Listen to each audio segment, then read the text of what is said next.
একটু আমাকে সহায় করো, তুমি যদি একটু আমাকে সহযোগিতা করো, হতে পারে কোরআনের কাছে তত্ত্বটা হেরে যাবে। চিল্লায় বলেন আল্লাহু আকবার। আমার বন্ধুগণ, আমি জাদুল বারাকাত রাহমাতুল্লাহি আলাইহি সাগরের দিকে তাকাইয়া দেখে সাগরের মাঝখান থেকে বিশাল একটা দত্ত হাফেজ আবুল বারাকাতের দিকে এগিয়ে আসছে। এত বড় দত্ত জীবনে কোনোদিন দেখে নাই, শুধুমাত্র নাম শুনেছে দত্ত বলে কিছু জিনিস আছে। এবার যখন সাগরের মাঝখান থেকে বিশাল ঢেউ দিয়ে ওই হাফেজ আবুল বারাকাতের দিকে এগিয়ে আসে, আবুল বারাকাত আল্লাহর সিজদায় পড়ে কেঁদে কেঁদে বলে, মাবুদ রে, আজকে যদি এই দত্তটা আমার উপর বিজয় হয়ে যায় তাহলে মালদ্বীপে আর কোনোদিন ইসলাম প্রচার হবে না। এবার হযরত আবুল বারাকাত রাহমাতুল্লাহি আলাইহি রাত্র যখন 12টা বাজে, হাফেজ আবুল বারাকাত কোরআনুল কারীমের তেলাওয়াত শুরু করে দিয়েছে। চিল্লায়া বলেন আল্লাহু আকবার। আমার বন্ধুগণ, এবার যখন তেলাওয়াত শুরু করে দিয়েছে, পবিত্র কোরআনুল কারীমের 114টি সূরা রয়েছে। কি আর 114 সূরা চিন্তা হলো কোরআন। কোরআনুল কারীমের ভিতরে 114টা সূরা, এর মধ্যে থেকে সূরাত ইয়াসিনের তেলাওয়াত শুরু করছে। দত্তটা দেখে একজন মানুষ নববধূ মন্দিরের ভিতরে বসে আছে। এবার দত্তটা সামনের দিকে এগিয়ে আসতেছে। যখন ওই দত্তটার কানে কোরআনুল কারীমের আওয়াজ পড়লো, আরো তার শক্তি প্রয়োগ করে সামনের দিকে এগোনোর চেষ্টা করলো। যতই দত্তটা সামনের দিকে আগায়, ততই দত্তটা পিছনের দিকে চলে যায়। চিৎকার মেরে বলেন আল্লাহু আকবার। আমার বন্ধুগণ, এবার হযরত বারাকাত 1 ঘন্টা না 2 ঘন্টা, রাত 12টা থেকে নিয়ে 3:30টা পর্যন্ত এই পবিত্র কোরআনুল কারীম দিয়ে দত্তর সাথে লড়াই করেছে। যখন রাত 3:30টা বাজে, সঙ্গে সঙ্গে হযরত আবুল বারাকাত তার তেলাওয়াতের আওয়াজটা শুনতেছে। এবার দত্তটা যখন কাছাকাছি চলে এসেছে, সূরাতুল ইয়াসিনের তান যখন দিয়েছে, দত্তর কানে যাওয়ার সঙ্গে সঙ্গে দত্তটা ওই সাগরের ভিতরে নির্বাপিত হয়ে গেছে।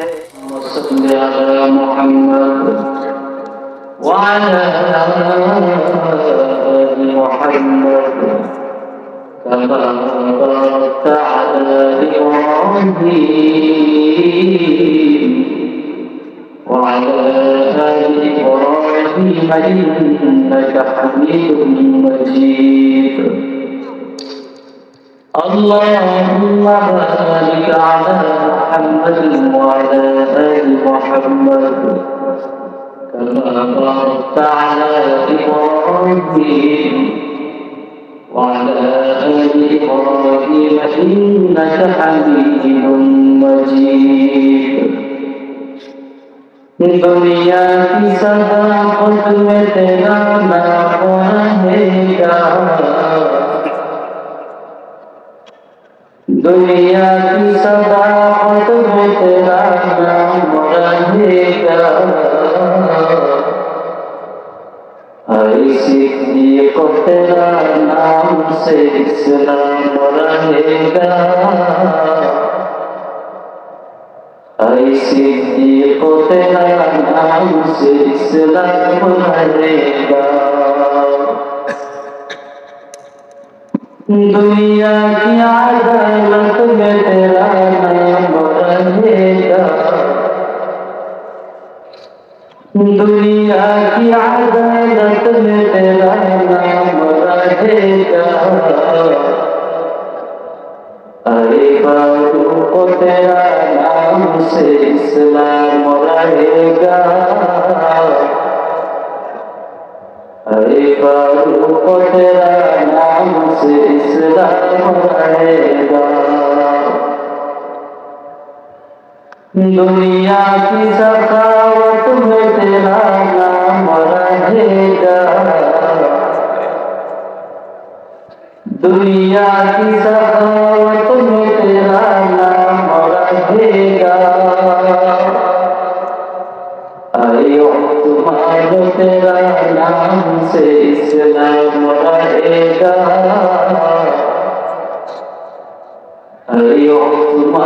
तेरा नाम से इस्लाम बढ़ेगा।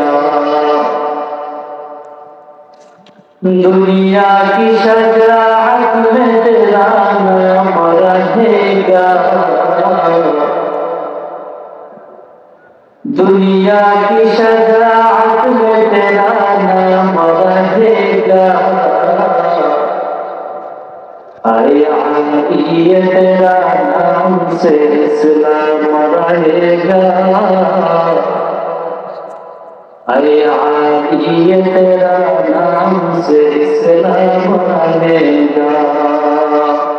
ला इलाहा इल्लल्लाह।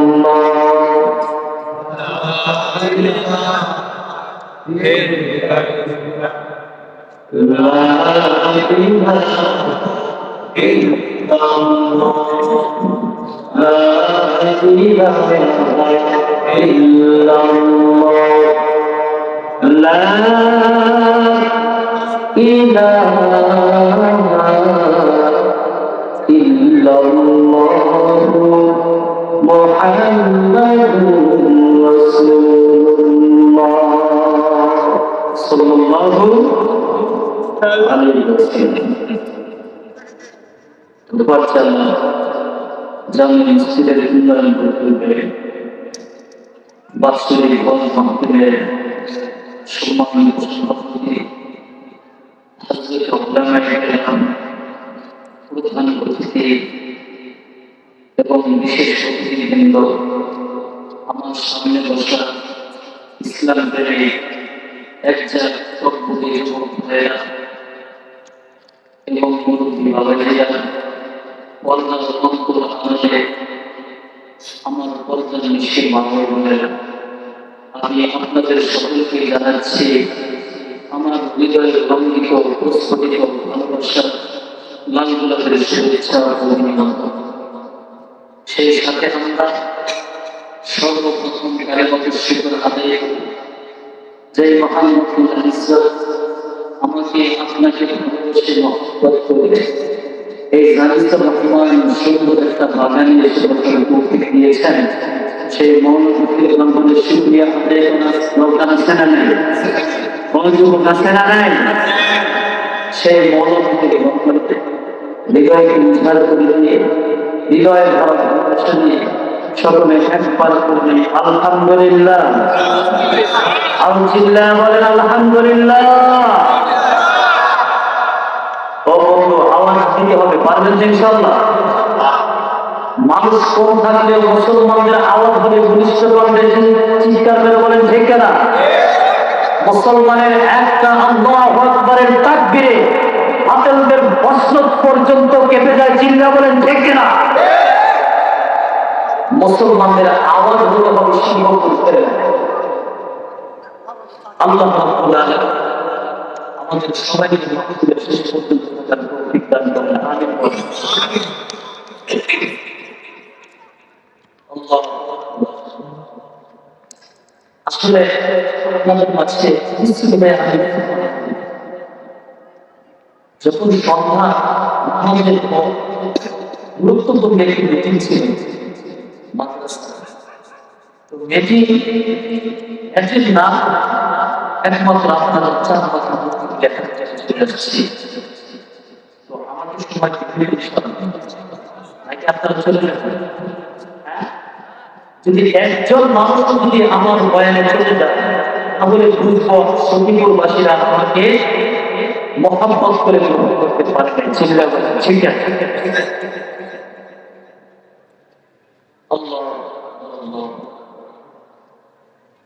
এই পৃথিবীর মাঝে আমার আল্লাহ আমাকে আপনাকে পাঠিয়েছেন একটা দায়িত্ব দিয়ে। চিন্তা করেন ঠিক আছে?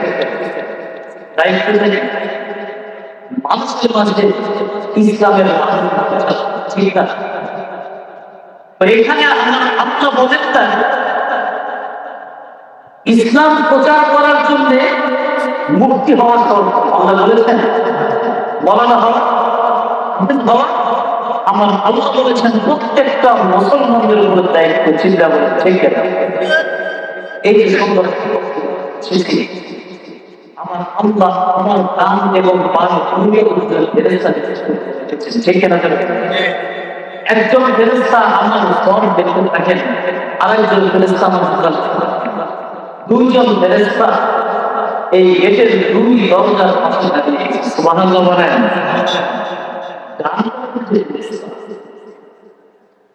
সে আল্লাহর কাছে প্রার্থনা করতে থাকে, আল্লাহ তোমার আশিকান এই বান্দা বাহরিনের ভিতরে যতক্ষণ থাকবে আমি ফেরেশতা আর আমল নামায় সব দেখতে থাকবো। আরো কিছু তো মাহফিলে থাকে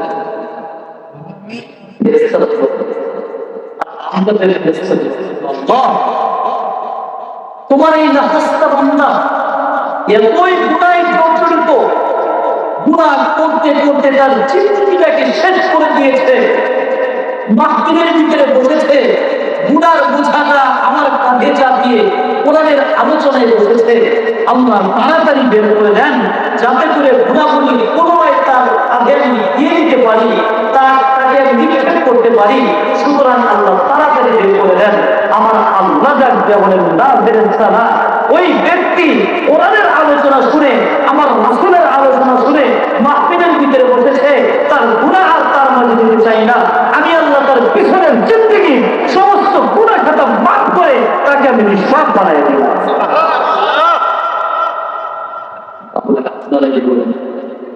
যারা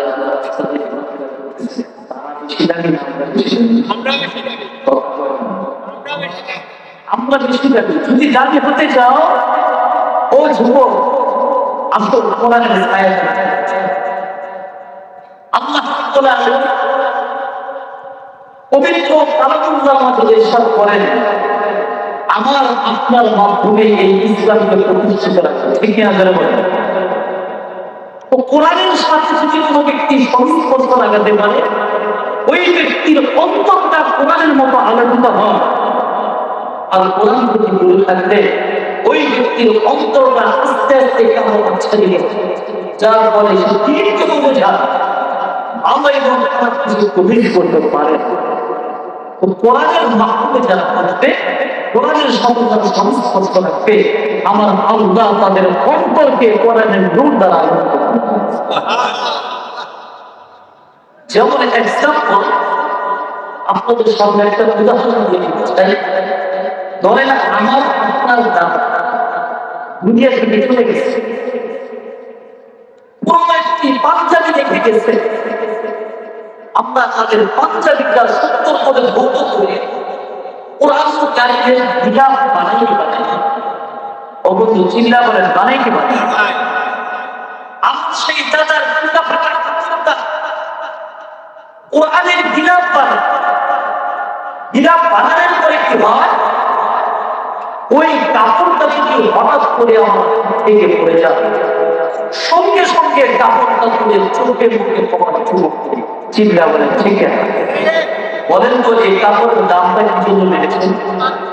আরে কথা কয় না,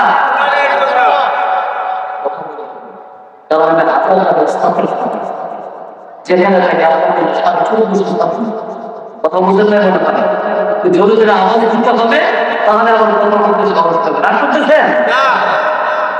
এই সত্যিকার আমার অবস্থা হচ্ছে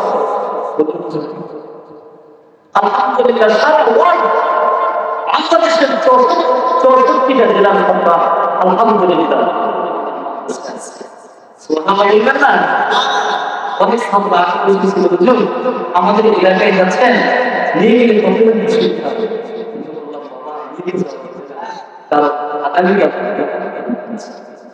আল্লাহ তাআলা দেখে সফলতা দিবেন। আমিন বলেন। আমার বন্ধু, তো এই কাপড়টা মাটিতে পড়ার সঙ্গে সঙ্গে আমি চুমো খাই, এই কাপড়ের কোন মূল্য নাই। মূল্য বেড়েছে একমাত্র কোরআনের কারণে। শালবাগানের মাঝখান দিয়ে আসছিল বিশাল এত বড় শালবাগান, এত বড়, এত অন্ধকার, এত মানে আচ্ছাদিত রাস্তা। আমার মনে হয় রাত্রে আমি বাড়ি হয়ে নেই, অন্তরে আনন্দ লাগতেছিল যে দিনের বেলায় ঘুরতে পারতাম অনেক কিছু দেখতে পারি। আলহামদুলিল্লাহ বলেন। আমার বন্ধু অনেক সুন্দর। তো কাঠের কোনো অভাব নাই, গাছের কোনো অভাব নাই। আপনার সন্তানের থেকে একটা গাছ কেটে কোরআনের রেহাল বানানোর পর ওই রেহালটা যদি গুলির থেকে মোকামা করে ফেলে ওই রেহালে যদি আপনার সামান্য ভাও যদি স্পর্শ লাগে সঙ্গে সঙ্গে আপনি কয়েকবার উঠে চুমকান, ঠিক না যাবে বলেন তো দাম বেড়েছে কেন? ও আনন্দ থাকবে। সাথে যারা মহব্বত রাখতে পারবে, মাদ্রাসার সাথে মহব্বত রাখতে পারবে, মসজিদের সাথে মহব্বত রাখতে পারবে, এই মাহফিলের সাথে মহব্বত রাখতে পারবে, উলামায়ে কেরামের সাথে মহব্বত রাখতে পারবে, আমার আল্লাহ তাদের অন্তরকে আলোকিত করবেন না। আল্লাহ আমাদের সকলকে কোরআনের নূর দ্বারা আলোকিত করে দেবেন। এই কোরআন যাদের মধ্যে থাকে তাদের মাধ্যমে আল্লাহ তাআলা জয় করেন, ঠিক না? সুন্দর একটা ঘটনা বলবো। কোরআন যদি কারো মধ্যে থাকে সে কোনোদিন ব্যর্থ হয় না। সে স্কুলে পড়ুক, ভার্সিটিতে পড়ুক, কলেজে পড়ুক, মাদ্রাসায় পড়ুক, প্রত্যেকটা কাজে আল্লাহ তাআলা আমাদের সফলতা দান করুন।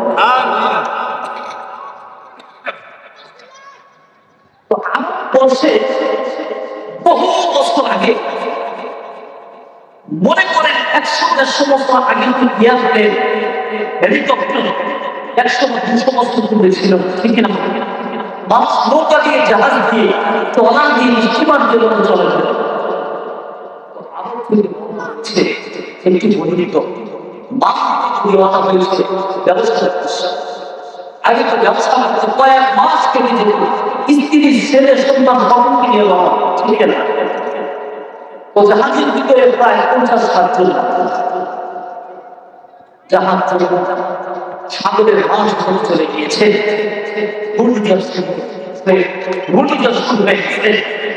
যেই জাহাজের ভিতরে একজন কোরআনের হাফেজ ছিল, সুবহানাল্লাহ,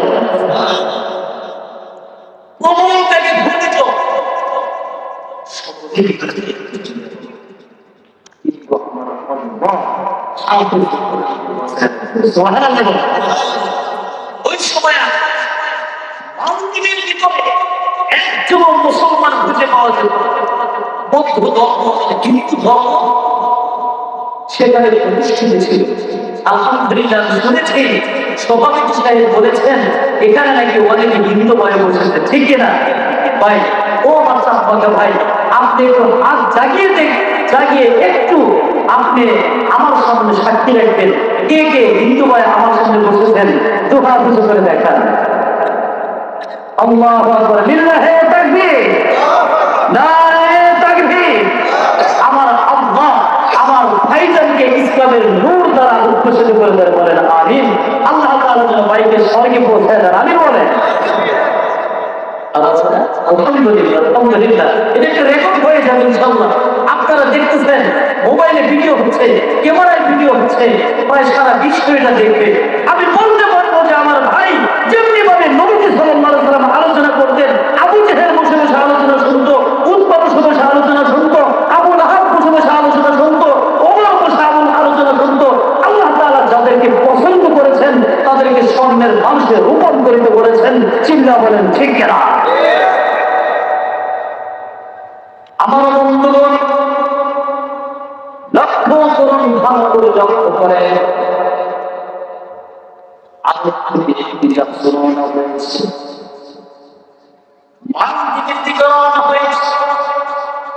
সাগরের মাঝ বিশাল একটা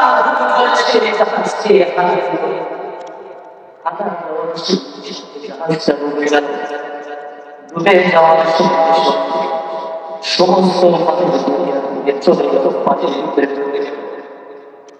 কিন্তু জাহাজের মধ্যে একজন কোরআনের হাফেজ ছিল। সেই কোরআন হাফেজকে আল্লাহ বাঁচিয়ে রাখলেন। কিভাবে বাঁচিয়ে রাখলেন? আমার আল্লাহ কুদরতি ভাবে একটা কাফের তক্তা পাঠিয়ে দিলেন। এবার হাফেজকে বলতেছে, কোন হাফেজে কোরআন থেকে তক্তার উপরে চলে বসে। ওই হাফেজে কোরআন তক্তার উপরে চলে বসলেন।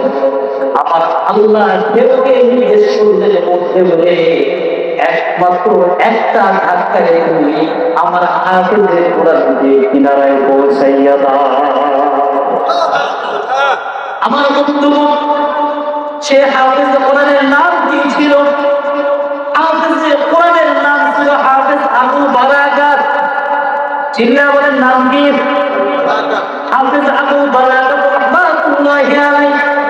বহু বড় আল্লাহর ওলি হাফেজ আবু বারাকাত রাহমাতুল্লাহি। আবু বাবা দেখো ছোট্ট একটা 12 বছরের শিশু সাগরের কিনারায় বসে বসে হাও হাও করে কাঁদে। এবার ঠাকুর মশাই যখন কাছে চলে গিয়েছে, এবার ডাক দেওয়া হলো, ও বাবা তোমার বাইরে স্কুল থেকে এসেছে। এবার আবুল বারাকাত রাহমাতুল্লাহি আলাইহি চঞ্চল করে চোখের পানি ছেড়ে দিয়েছে। এবার ডাক দেওয়া বলেন, ও আমার ঠাকুর বাবা তুমি এই দুনিয়াতে আমার কেউ দুনিয়া নিঃস্ব হয়ে গিয়েছে। আমার মা, আমার বাবা, আমার চাচা দাদা সকলেই তো জাহাজের মাঝে ছিল। জাহাজের ভিতরে এমন জোরে জোরে এমন জোরে ঢেউ শুরু হলো, এমন ঢেউ শুরু হলো, যার ফলে আমার বংশের সকল মানুষ সাগরের ভিতরে নিমজ্জিত হয়ে গেছে। চিন্তা করে দেখেন। এবার হাফেজ আবু বারাকাত ডাক দিয়ে কয়, ও ঠাকুর মশাই আমি কোন দিকে যাব? আমার যাওয়ার মতো কোনো রাস্তা নাই, কাউকেই তো আমি চিনি না, আমি কোন দিকে যাব? আমাকে একটু আশ্রয় দেন। এবার সেই ঠাকুর মশাই অন্তরের ভিতরে একটু দয়া এসে গেল। এবার হাফেজ আবু বারাকাতকে ডাক দিয়ে কয়, ও ছোট শিশু তোমার কি হয়েছে? ও বন্ধু হাফেজ আবু বারাকাতকে জিজ্ঞেস করছেন, ও বাবা তোমার বাড়ি কোথায়, বাসা কোথায়? হাফেজ আবু বারাকাত রাহমাতুল্লাহি আলাইহি ডাক দিয়া কয়, ও ঠাকুর মশাই আমার বাড়ি হচ্ছে আমার দেশে, ধর্মীয় ভাবে আমি মুসলমান। এবার ঠাকুর মশাই চিন্তায় আমাদের রাজা মশাই তো ফরমান জারি করে দিয়েছে, যেখানে মুসলমান মানুষ সঙ্গে সঙ্গে কখন আর না হয় তাকে জানত অবস্থায় মনে নিয়ে আসবে। এবার হাফেজ আবু বারাকাত রাহমাতুল্লাহি আলাইহি কাজ শুরু করে দিল। এবার ঠাকুর মশাই বলতেছেন, কেঁদো না, ও হাফেজে কোরআন তুমি কেঁদো না, কোনো টেনশন করো না, চলো চলো আমার সাথে চলো। ওই ঠাকুর মশাই একজন বোন ছিল, তার স্বামী ছিল না। এবার যখন বাড়িতে নিয়ে গেছে, বাড়িতে নিয়ে যাওয়ার পর তার বোনকে ডাকিয়ে বলেন, ও দিদি তুমি ঘরে থেকে বের হয়ে আসছে। এবার যখন দিদি ঘর থেকে বের হয়ে আসছে, বের হয়ে আসার সঙ্গে সঙ্গে বলতেছে, এই নাও তোমার জন্য একটা ছোট্ট গিফট নিয়ে এসেছি। আল্লাহু আকবার বল। কিন্তু হাফেজ আবু বারাকাত যে হাফেজ তিনি কখনো প্রকাশ করেন নাই, কিছুক্ষণ পরে আপনারা দেখতে পারবেন এই হাফেজ আবু বারাকাত রাহমাতুল্লাহি আলাইহি যত জিনের সাথে লড়াই করে তিনি মালদ্বীপের ভিতরে ইসলাম কায়েম করে। আল্লাহু আকবার। আমার বন্ধুগণ, খুব মর্মান্তিক ঘটনা, খুব মনোযোগ দিয়ে শুনবে। হাফেজ আবু বারাকাত রাহমাতুল্লাহি আলাইহি যখন ওই ঠাকুরের বোনের কাছে নিয়ে এসেছে, ঠাকুরের বোনকে ডাক দেয়া বলেন, ও দুনিয়াতে তোমার সবাই সম্পদ হিসাবে তোমার কিছু নাই, এই নাও তোমার জন্য একটা বাড়ি নিয়ে আসছি। তোমার স্বামী দুনিয়া থেকে চলে গেছে, বাজার করার মতো কোনো লোক নাই। এবার তার তিনি চোখের পানি ছেড়ে দিয়ে বলতেছেন, দাদা আমার দুনিয়াতে কেউ নাই, ঠিক আছে, আমার ছোট্ট একটা বিয়ে, আর আমি আমাদের দুজনের খাদ্যের ব্যবস্থাই তো করতে পারি না, দ্বিতীয় আরেকজনের খাদ্য আমি প্রত্যেকের ব্যবস্থা করবো। এবার ঠাকুর ডাক দিয়ে এই ছোট্ট শিশুটা অনেক অসহায়, তুমি তাকে দয়া করে রেখে দাও। এবার হাফেজ আবু বারাকাত রাহমাতুল্লাহি আলাইহি চোখের পানি ছেড়ে দিয়ে বলতেছে, তার অনেক বুদ্ধি ছিল, বুদ্ধিমান ছিল। দেখবেন মা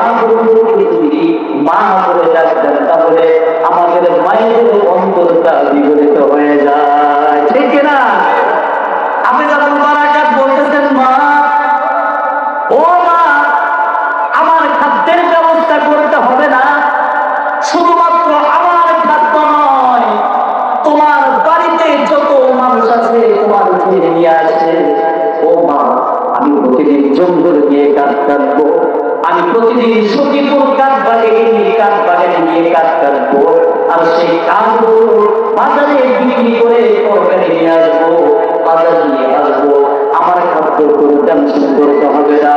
এবার আবুল বারাকাত রাহমাতুল্লাহি আলাইহি 1 মাস নয়, 2 মাস নয়, 3 মাস নয়, 7 মাস অতিবাহিত করলেন। চিল্লায়া বলেন কয় মাস অতিবাহিত করলেন? ও বন্ধু, চিল্লায়া বলেন কয় মাস? 7 মাস অতিবাহিত হলো। এবার হাফেজ আবুল বারাকাত রাহমাতুল্লাহি আলাইহি বাজার থেকে যখন দুহাত ভর্তি করে বাজার নিয়ে হেঁটে ভিতরে প্রবেশ করেছে, দেখে ওই বিবি আর তার মেয়েটা বিয়ে কাঁদতেছে।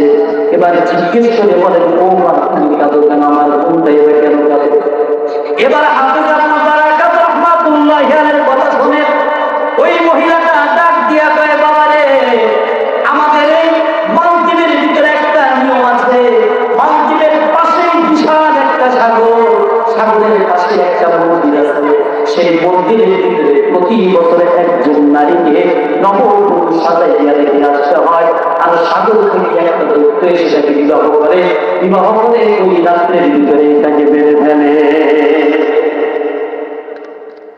রাজার থেকে নোটিশ এসেছে, তোমার যে একটা ছোট্ট বোন দেখতেছ, রাজা চিঠি পাঠিয়েছে, আগামীকাল 12টার সময় তোমার এই বোনকে খুঁজে নিয়ে যাবে, নববধূ সাজাইয়া খুঁজে নিয়ে যাবে, আর সেই মন্দির ঘরে রাখা হবে, আর দৈত্যটা তোমার এই বোনকে ভোগ করবে।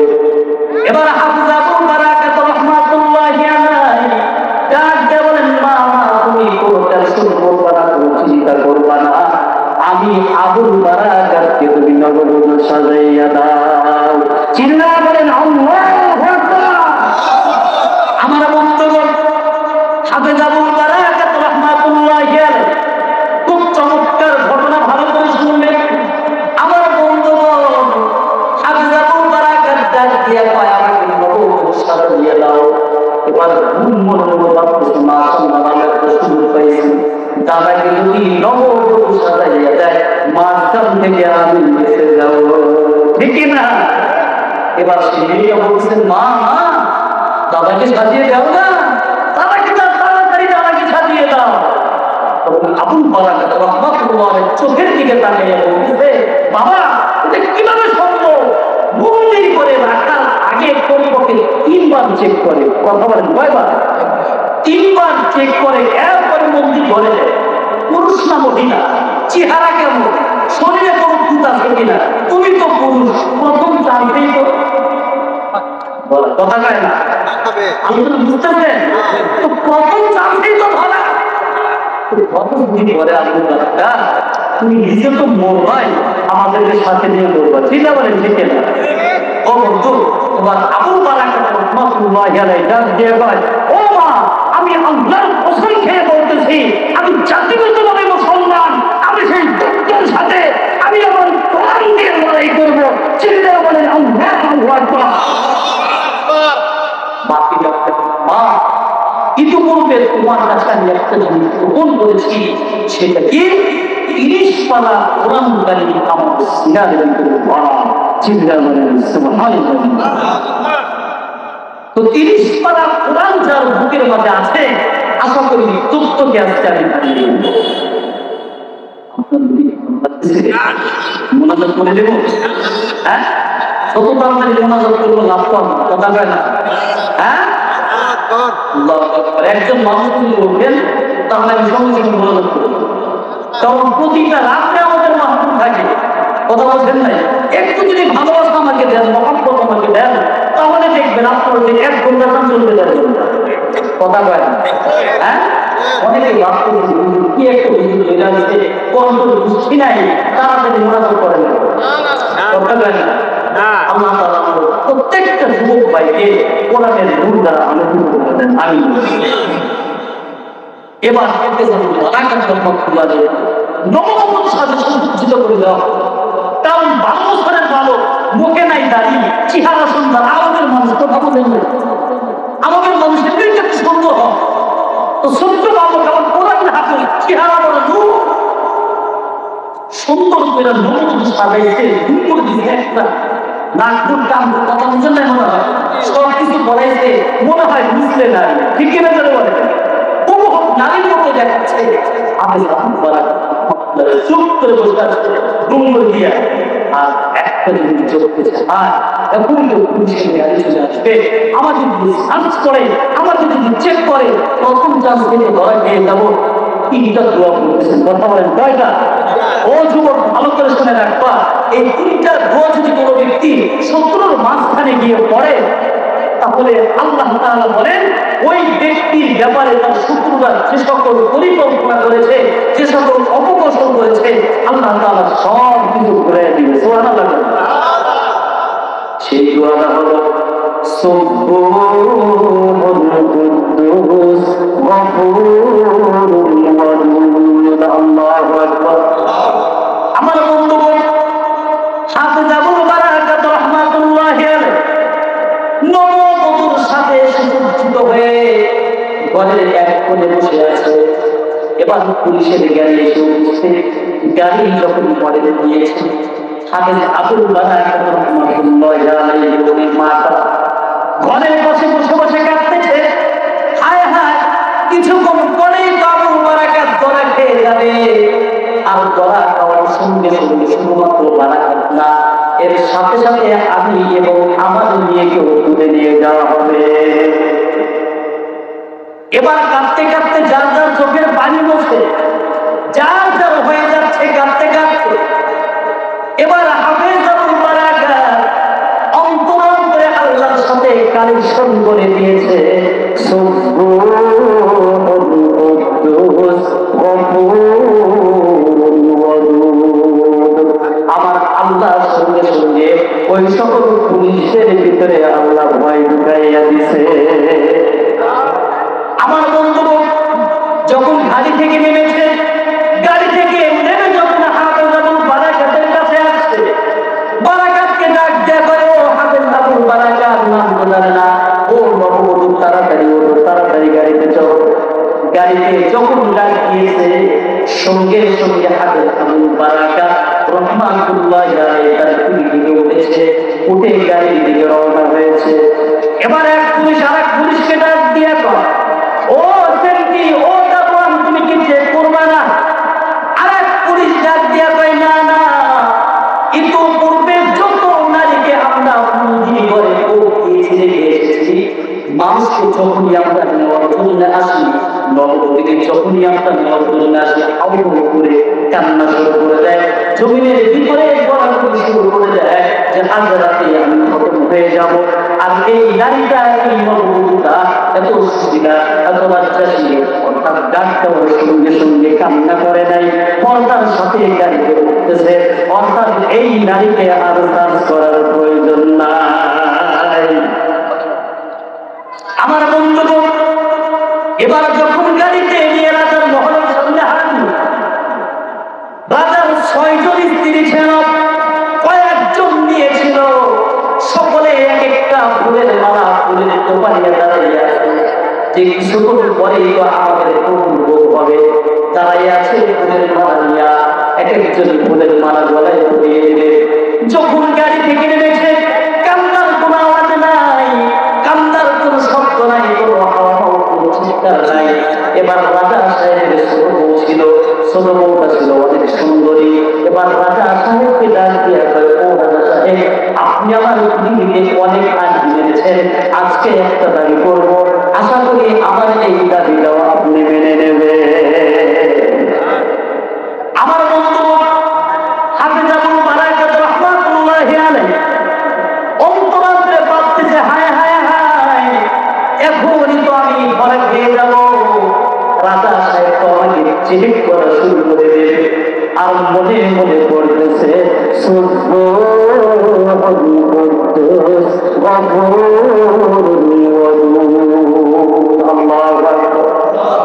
আমার এবার রাজা সাহেব ছোট বউ গিয়ে বলতেছে, ও রাজা সাহেব, ওই নববধূটার দিকে আপনি তাকাইয়া দেখেন, এত সুন্দর, এত সুস্থি, এত লজ্জাশীলা, এই নারীকে যদি আপনি চেক করেন তাহলে আমাদের নারী জাতিদের কলঙ্ক হবে, আমাদের নারী জাতিকে অবমাননা করা হবে। ও রাজা সাহেব, আপনার দুটো হাত করে বলি, দয়া করে আজকের এই নববধূকে আপনি চেক করবেন না। আমার বন্ধু, ছোট বউর আজ তো মানতে হবে, কান্দিয়ে সে কান্নাকাটি শুরু করে, বাবা এই নববধূকে আর চেক করতে হবে না, তাড়াতাড়ি মন্দিরের ভিতরে পৌঁছে দাও। এবার রাজা ডাক দিয়ে কয়ে, না না, চেক করতে হবে না, যাও যাও, এই নববধূটাকে ডাইরেক্ট মন্দিরের ভিতরে পৌঁছাইয়া দাও। আমার বন্ধু, এবার যখন হযরত আবু বারাকা মন্দিরের গেট খুলে যখন ভিতরে নিয়ে যাওয়া হয়, হাফেজ আবু বারাকা রাহমাতুল্লাহি আলাইহি ভিতরে নিয়ে মন্দিরে ঘরে রেখে এসেছে, পানিতে তালা মেরে দিয়েছে। তালা পানোর সঙ্গে সঙ্গে হযরত আবু বারাকা রাহমাতুল্লাহি আলাইহির চোখে ঘুম নাই, তিনজন ব্যক্তির চোখে ঘুম নাই। এক নম্বর হলো হযরত আবু বারাকা, দ্বিতীয় নম্বর হলো তার মা, তৃতীয় নম্বর হলো মেয়েটা যে রাত্র শেষ হলে সকালে দাদার লাশ নিয়ে আসতে হবে, আমার পরিবার টুকরা আবু বারাকাতের লাশ নিয়ে আসতে হবে। ওই দিদিও ঘুমায় না, ওই দিদির নিয়েও তো ঘুমায় না। এবার যখন ওই পৃথিবী, ওই পালনের সমস্ত মানুষ ঘুমাইয়া গেছে, তিনজন ব্যক্তি ঘুমায় না। হযরত আবু বারাকাত রাহমাতুল্লাহি আলাইহি আমার আল্লাহর দরবারে কেঁদে কেঁদে বলে, মওলা আজকে যদি আমি আবু বারাকাত তুমি দুনিয়া থেকে শেষ করে দাও, তাহলে হয়তো এই মালদ্বীপের ভিতরে তোমার ইসলাম কায়েম হবে না।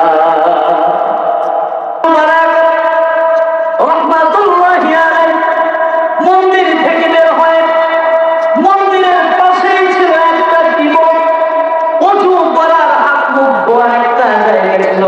হাফেজ আবু বারাকাত রাহমাতুল্লাহি আলাইহি সুন্দরভাবে ওযু বানাইছে, ওযু বানাইয়া আল্লাহর দরবারে দুরাকাত নামাজ পড়েছে। নামাজ পড়ে আল্লাহর দরবারে দোয়া করে, মওলা রে, আজকে তুমি আমাকে দুনিয়া থেকে বিদায় করে দাও, তাহলে তোমার এই কোরআনের আলো মালদ্বীপের ভিতরে উদ্ভাসিত হবে না। এবার হযরত আবু বারাকাত রাহমাতুল্লাহি আলাইহি ডাক দিয়ে, আল্লাহ তোমার দরবারে কেঁদে কেঁদে বলি, রে বাবু, এই যে আজকে যে দত্তটা আমার সামনে আসবে, আমার সাথে লড়াই করবে, তোমার কোরআনের কসম খায়া বলি, আল্লাহ তুমি যদি একটু আমাকে সহায় করো, তুমি যদি একটু আমাকে সহযোগিতা করো, হতে পারে কোরআনের কাছে দত্তটা হেরে যাবে। চিল্লায় বলেন আল্লাহু আকবার। আমার বন্ধুগণ, আমি আবু বারাকাত রাহমাতুল্লাহি আলাইহি সাগরের দিকে তাকাইয়া দেখে, সাগরের মাঝখান থেকে বিশাল একটা দত্ত হাফেজ আবু বারাকাতের দিকে এগিয়ে আসছে। এত বড় দত্ত জীবনে কোনোদিন দেখে নাই, শুধুমাত্র নাম শুনেছে দত্ত বলে কিছু জিনিস আছে। এবার যখন সাগরের মাঝখান থেকে বিশাল ঢেউ দিয়ে ওই হাফেজ আবু বারাকাতের দিকে এগিয়ে আসে, আবু বারাকাত আল্লাহর সিজদায় পড়ে কেঁদে কেঁদে বলে, মাবুদ রে, আজকে যদি এই দত্তটা আমার উপর বিজয় হয়ে যায়, তাহলে মালদ্বীপে আর কোনোদিন ইসলাম প্রচার হবে না। এবার হযরত আবু বারাকাত রাহমাতুল্লাহি আলাইহি রাত্র যখন 12টা বাজে, হাফেজ আবু বারাকাত কোরআনুল কারীমের তেলাওয়াত শুরু করে দিয়েছে। চিল্লায়া বলেন আল্লাহু আকবার।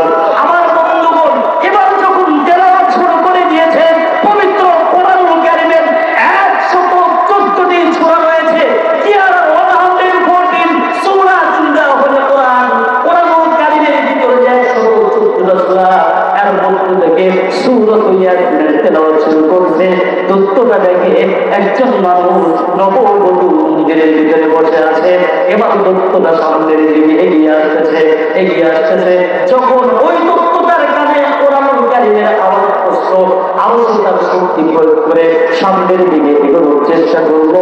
যতই দত্তটা সামনের দিকে আগায়, ততই দত্তটা পিছনের দিকে চলে যায়। চিৎকার মেরে বলেন আল্লাহু আকবার। আমার বন্ধুগণ, এবার হযরতে বারাকা 1 ঘন্টা না 2 ঘন্টা, রাত 12টা থেকে নিয়ে 3:30টা পর্যন্ত এই পবিত্র কোরআন কারীম দিয়ে দত্তর সাথে লড়াই করেছে। যখন মাত্র 3:30টা বাজে, সঙ্গে সঙ্গে হযরতে আবু বারাকাত তার তেলাওয়াতের আওয়াজ চালু করেছে। এবার দত্তরা যখন কাছাকাছি চলে এসেছে, সূরাতুল ইয়াসিনের তান যখন দিয়েছে, দত্তর কানে যাওয়ার সঙ্গে সঙ্গে দত্তটা ওই সাগরের ভিতরে নির্বাপিত হয়ে গেছে। এবার যখন সকাল হয়, রাজা তার সৈন্য সামন্ত নিয়ে হাজির। যাও যাও নববধূকে নিয়ে আসো, দেখো মন্দিরের ভিতরে মরে আছেন আমাদের দত্ত প্রভু, তো তাকে ভোট করে মেরে ফেলেছে। যাও যাও তাড়াতাড়ি নিয়ে আসো। এবার কয়েকজন পুলিশকে ভিতরে পাঠাইছে। ভিতরে পাঠানোর সঙ্গে সঙ্গে দেখে সুন্দর একটা ভালো যুবক মন্দিরের ভিতরে বসে আছে। মন্দিরের ভিতরে যখন দেখে হায় হায়, নায়িকা আসলাম নববধূ, এখন দেখি ছোট্ট একটা মানব পুরুষ, তো কাছাকাছি যায় কয়, ও তুমি কে? তখন বলতেছে আমি তো ওই গতকালকে ধরবো। কি কথা বলো? এদিকে আমাকে নিয়ে যাও। তো পুলিশ দিচ্ছে দৌড়। হায় হায়, না জানি দত্তটা বসে আছে, আমাদের সব মেয়ে ফেলবে। কথা বলছেন নাই? তো আমি যাবো বারাকাত রহমাতুল্লাহ বসে আছে।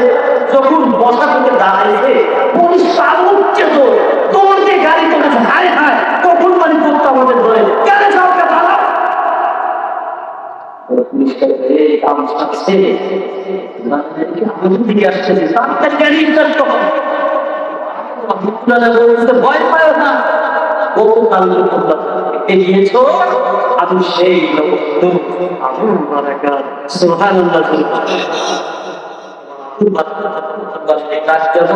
কি তোমাকে না জানি তুমি দত্ত, তুমি উত্তরে বসে আসছো। তাই না না, আমি গতকালে তোমরা চিন্তা ভুল করেছো, আমাকে রাজার দরবারে নিয়ে যাও। তোমাদের মতো কামলা জামলার সাথে কথা বলে আমি টাইম পাস করতে চাই না। আমি তো ইসলামের দাওয়াত শুরু করবো রাজার হেড কোয়ার্টারে। চিন্তা করেন আমার বন্ধুগণ।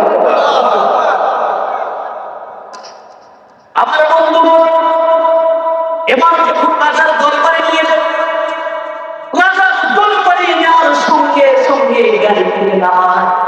রাজা সাহেব দূর থেকে দেখে ছোট্ট একটা বালককে হাতে হাতে পা পাশে কবরের ভিতরে যাচ্ছে। এবার তার সৈন্য সামন্তদেরকে ডাক দিয়া বলে দিকে। এবার পুলিশরা কাঁপতে কাঁপতে ভয়ে বলতেছে, এটাই হলো ওই নববধূ, গতকালকে যাকে আমরা রেখে এসেছি। এবার হযরতে আবু বারাকাত রাহমাতুল্লাহি আলাইহি ডাক দিয়া কয়, গতকাল আপনি যাকে রেখে এসেছেন আমি বললাম ওই আবু বারাকাত। এবার রাজা বিশ্বাস করে না, না না, এ পর্যন্ত প্রায় 100 বেশি আমি ভোগ দিয়েছি, কেউ মন্দির থেকে বেরিয়ে আসতে পারে নাই, অর্থাৎ তুমি মিথ্যা কথা বলতেছ। এবার আবু বারাকাত ডাক দিয়া কয়, ও রাজা সাহেব, আমি মিথ্যা কথা বলি না, আমার ধর্ম কখনো আমাকে মিথ্যা শিখায় নাই। ও বন্ধু, এবার রাজা ডাক দিয়া বলেন তোমার ধর্ম কি? এবার আবু বারাকাত ডাক দিয়া কয়, আমার ধর্ম হলো ইসলাম, একমাত্র নবীকে মানি, রাসূলকে মানি, আল্লাহকে মানি, পবিত্র কোরআন কারীমের উপর চলি। ও রাজা সাহেব, আমি আমার আল্লাহর পবিত্র কালামুল্লাহ দিয়ে আপনার দত্তর সাথে আমি লড়াই করেছি। এবার রাজা তো অবাক দৃষ্টিতে তাকিয়ে আছে। হায় হায়, এটা কিভাবে সম্ভব? এটা তো কখনো হতে পারে না। প্রতি বছর তো মানুষকে মেরে ফেলে, আজকে জীবিত ফিরে আসছে। এবার রাজা বিশ্বাস করে না। এবার আবু বারাকাতকে ডাক দিয়া কয়, ও আবু বারাকাত রে, আমি তোমাকে আর 1 বছর সময় দিলাম, আগামী বছর তোমাকে আমি মন্দিরের ভিতরে রেখে আসবো।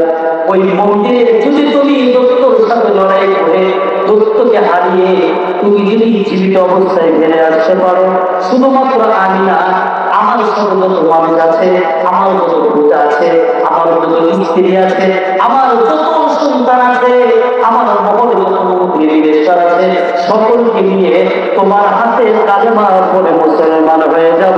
চিল্লায় বলেন আল্লাহু আকবার। ইল্লাহে তাকবীর। উদারের পথে অবিচল থেকে আমার মরণ যেন উদারের পথে অবিচল থেকে আমার মরণ যেন তোমারই কাছে মিনতি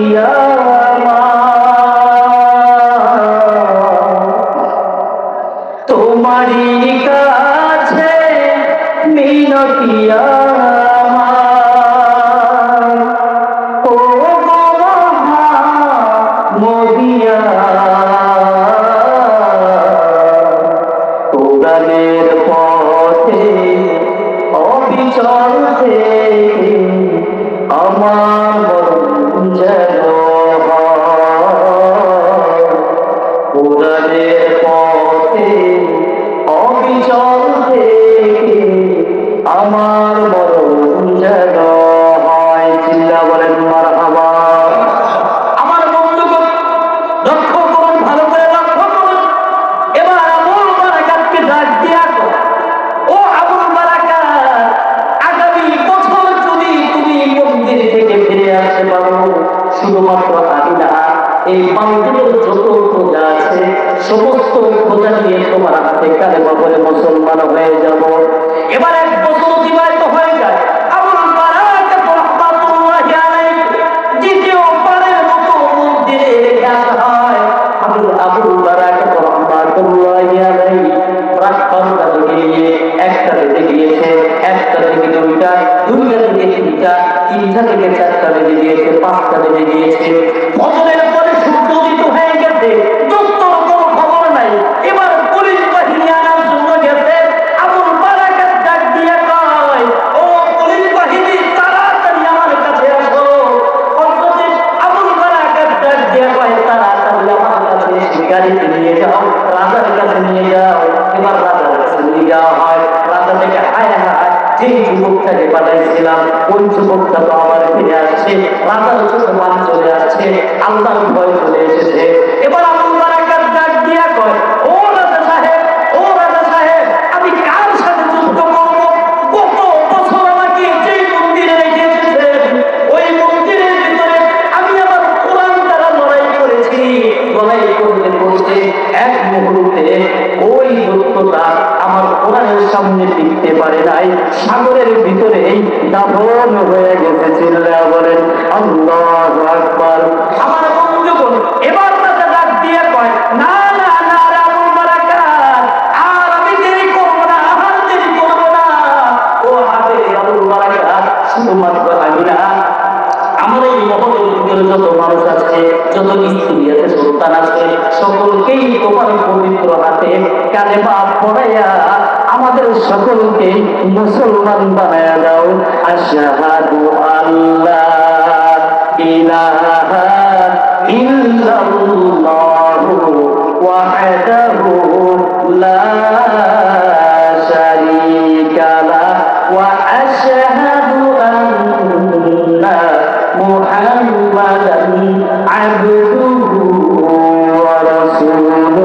একবার চিৎকার মেরে বলেন আল্লাহু আকবার।